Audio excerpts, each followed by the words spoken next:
News में आपका स्वागत है। आज हम बैठे हैं करोल बाग में, हमारे साथ है विशाल चावल और करोल बाग जिले से ये उपाध्यक्ष है भारतीय जनता पार्टी के कदावर नेता। जैसा कि आपने देखा कि अभी 5 राज्यों में जो है इलेक्शन हुए थे, उसमें से 2-3 राज्यों में इन्होंने जो है भारतीय जनता पार्टी के नेतृत्व में कार्यकर्ता की हैसियत से इन्होंने जो है वो जिम्मेवारी एक अपने ऊपर ली थी और ये खुद वहां प्रचार प्रसार में लगे थे। हमारे साथ है विशाल जी। विशाल जी, स्वागत है आपका हमारे चैनल पॉलिटिकल सीन में।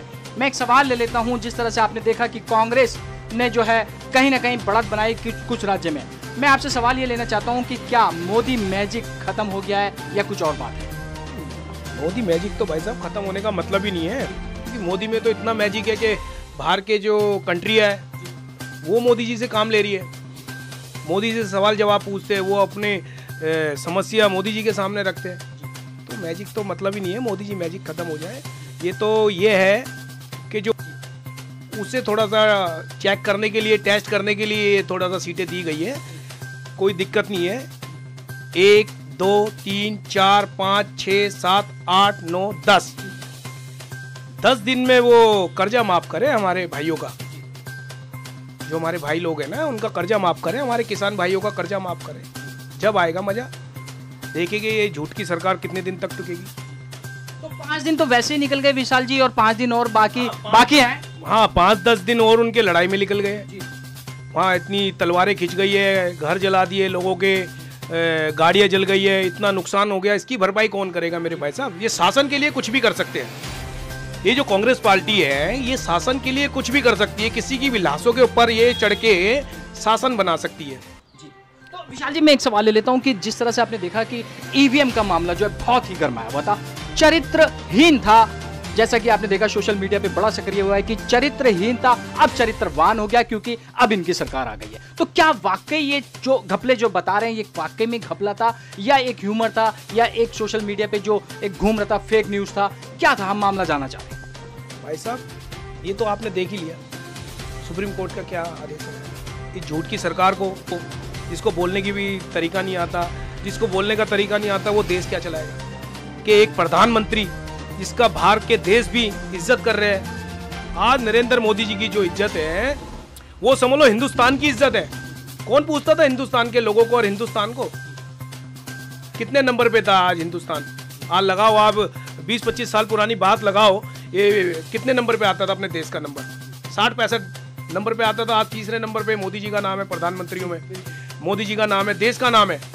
तो ये इन लोगों को हजम नहीं हो रही कि एक अच्छा प्रधानमंत्री जो देश की रक्षा कर सकता है वो सिर्फ नरेंद्र मोदी भाई कर सकते हैं, नरेंद्र मोदी जी। तो ये इनको हजम नहीं हो रहा कि कर्जा माफ करे 10 दिन के अंदर। 5 दिन तो 10 दिन तो ये लड़ाई झगड़े में निकाल दी इन्होंने, तो कर्जा माफ करे। सरकारी कर्मचारी को सारी सुविधा मिलती है भाई साहब, ये फंड वो फंड सब कुछ मिलती है, वर्दी मिलती है, ये हॉस्पिटल का खर्चा सबका मिलता है सरकारी कर्मचारी को।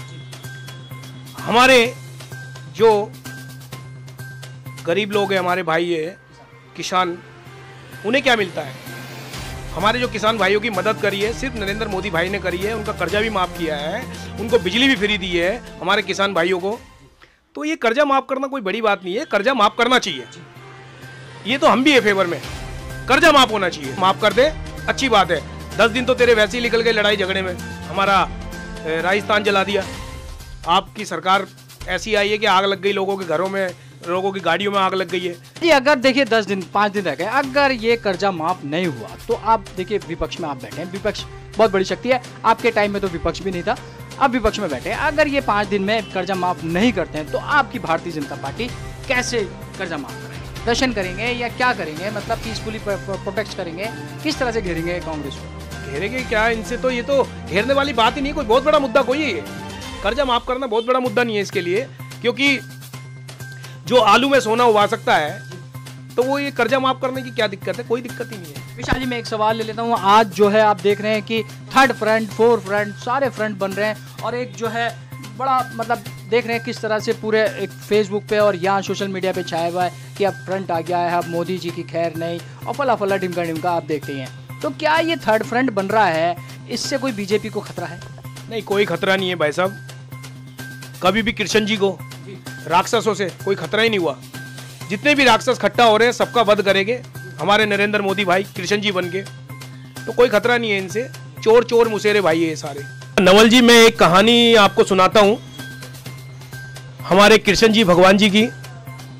उनके मामा थे कंस। जब कंस जी मर गए तो उनके ससुर थे, उन्होंने बदला लेने की सोची कृष्ण जी भगवान जी से। तो वो सारे जहां के राक्षस इकट्ठा करते थे, सारे राक्षस एक हो जाते थे और वो कृष्ण जी भगवान पे हमला करते थे। तो कृष्ण जी भगवान जी सबको मार देते थे। तो वो 12-13 बार उन्होंने कृष्ण जी भगवान जी पे अटैक करा। 12-13 बार ही उन्होंने कृष्ण जी ने उनका वध किया, सारे राक्षसों को मारा। जो हमारे कृष्ण जी भगवान जी के बड़े वाले भाई थे दाऊ जी, उन्होंने पूछा कि इनको क्यों नहीं मारते तुम? तो उन्होंने बोला कि इनको हम 19 में मारेंगे, 19 में मारेंगे। जैसे ये पकड़ रहा है ना, ये सारे राक्षस है, तो इन राक्षसों का वध 19 में हो जाएगा और हमारे नरेंद्र मोदी भाई करेंगे। मैं एक सवाल और ले लेता हूं। देखिए, जिस तरह से आपने देखा कि 3 राज्यों में जो है इस बार नोटा का प्रयोग बहुत हुआ, लोगों में नाराजगी थी। SC/ST अध्यादेश को वापस जो है उसी फिर वैसे लिया गया, अध्यादेश वैसे हो गया, नाराजगी बहुत थी। तो क्या माना जाए कि कार्यकर्ता नाराज थे, जनता नाराज थे, नागरिक नाराज थे? बीजेपी से क्यों नाराजगी थी? भाई साहब, कोई नाराजगी नहीं है, नाराज होने वाली बात भी नहीं है। सब एक है और सब चाहते हैं कि दलित समाज आज आगे बढ़े।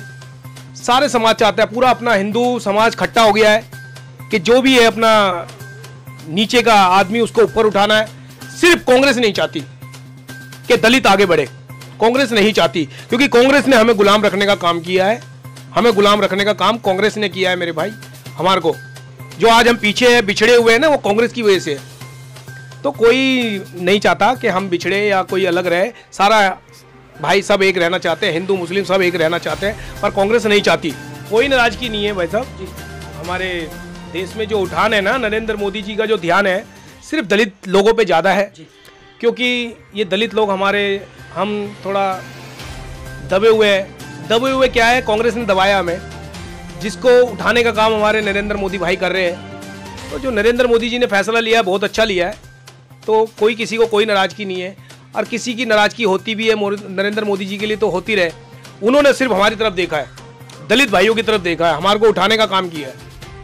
तो भाई नरेंद्र मोदी जी जो देखते हैं वो सबकी तरफ देखते हैं, सबको एक लेके चलते हैं, सबका साथ सबका विकास, भाई नरेंद्र मोदी का साथ। सर, मैं एक सवाल और ले लेता हूँ। राजनीति करते हैं, बीजेपी बड़े MP आम आदमी पार्टी के आ गए हैं, दावे किए जा रहे हैं बड़े बड़े कि भाई 7 सीट जो है वो आम आदमी को जा रही है। क्या मानना है आपका? दिल्ली की राजनीति करते हैं आप, आम आदमी के कितने खोखले हैं ये बात? जी, आपको सब मालूम है, ये झूठ की सरकार है। ये इतने झूठे हैं कि आज हमारी जो दिल्ली है वो 20 साल पीछे हो गई है।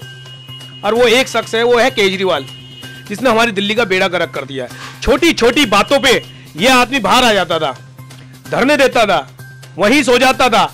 आज लोगों की घर में सीलिंग लग गई है, ऑफिस में सीलिंग लग गई है, दुकानों में सीलिंग लग गई है। आज कहाँ है ये? आज भी तो ये धरना दे सकता, पर नहीं देगा, क्योंकि इसका पेट भर चुका है। इतना पैसा ले लिया है, इतना पैसा कमा लिया है, इतना पैसा कमा लिया है कि बस पूछो मत। आज के टाइम में तो जिसका पेट भरा होता है वो बाहर को आता है भाई साहब। इसका पेट भर चुका है, इसलिए ये बाहर नहीं आ सकता। इसने किया कि दिल्ली के अंदर वाईफाई फ्री दूंगा, कहीं फ्री नहीं है। 20,000 लीटर पानी फ्री दूंगा, कोई फ्री नहीं है। वाईफाई लगवा दूंगा, यहाँ कैमरे लगा दूंगा, घर में लगा दूंगा, कोई नहीं है, कुछ नहीं है। सब झूठों की सरकार है इसकी। उसके बाद ये कहीं कहीं इसने वो बना दिए अपना दवाई गोली, मोहल्ला क्लिनिक बना दिए, दवाई गोली। काफी बारी लोग गए वहां पे, कुत्ते सोते हैं, कुत्ते सोते हैं भाई साहब। खत्ता बन गया है, बाथरूम बन गया है। तो इसने जो काम करा है, दिल्ली को खराब करने का काम किया है। अभी हमारे सफाई कर्मचारियों की तनख्वाह नहीं दी गई, इससे सारे परेशान है। इससे सफाई कर्मचारी हमारे इतने परेशान हैं, बेचारे गोरे चिट्टे वो आते हैं और इतने इतने साल काम करते हैं, काले हो जाते हैं, पीले हो जाते हैं, बेचारे की सिगल पिछान में नहीं आती। हमारी बहन बेटियों की सिगल पिछान में नहीं आती। कौन बोलता उनके लिए? कोई नहीं बोलता। पर यह है कि नरेंद्र मोदी जी की वजह से आज सबके हाथ में झाड़ू आ गई। और हमें मालूम है हमारे दलितों का जो उठार होगा, जो आगे बढ़ेंगे हम, वो नरेंद्र मोदी जी के नेतृत्व में बढ़ेंगे। तो ये थे हमारे साथ विशाल चावरिया है। तो कैमरामैन अनिल के साथ मैं नवल हंस, पॉलिटिकल न्यूज, करोल बाग।